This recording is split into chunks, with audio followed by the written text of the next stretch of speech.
Hi guys, good morning. Ngayon po may pupuntahan tayong isang property na matatagpuan sa Villajeda, Lopez, Quezon. Ayan. Hawak ko po ngayon ang plano. Meron po siyang kabuang 6 hectares. At hinati po siya sa tigda 2 hektarya. Then, ito po siya. Hinati siya sa 3. At ang binibentang property po is dito matatagpuan yung 5,000 square meters. Ngayon po, samahan po ninyo ako sa property na pupuntahan natin. Ito na tayo sa property sa Barangay Villajeda, Lopez, Quezon. Ngayon, ito yung kalsada niya. Then, malapit po siya sa Barangay Hall. Mga 3 minutes away.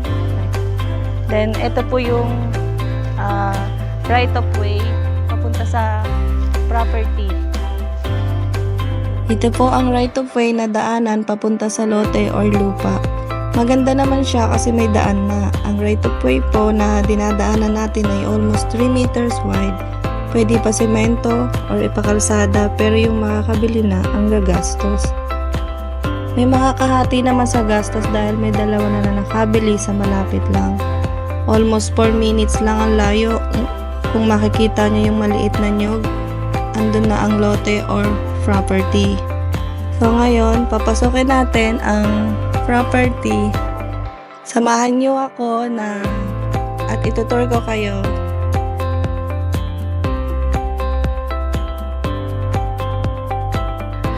So ngayon, andito na tayo sa loob ng property.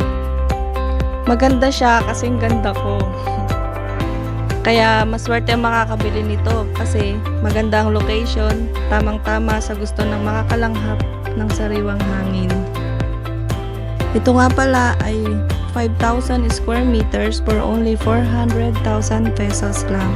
Sa mga nanonood sa akin, paki-subscribe po ang channel ko.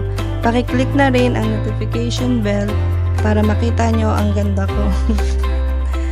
At property na titingnan natin. Libre tawag po sa aking number para sa inquiry.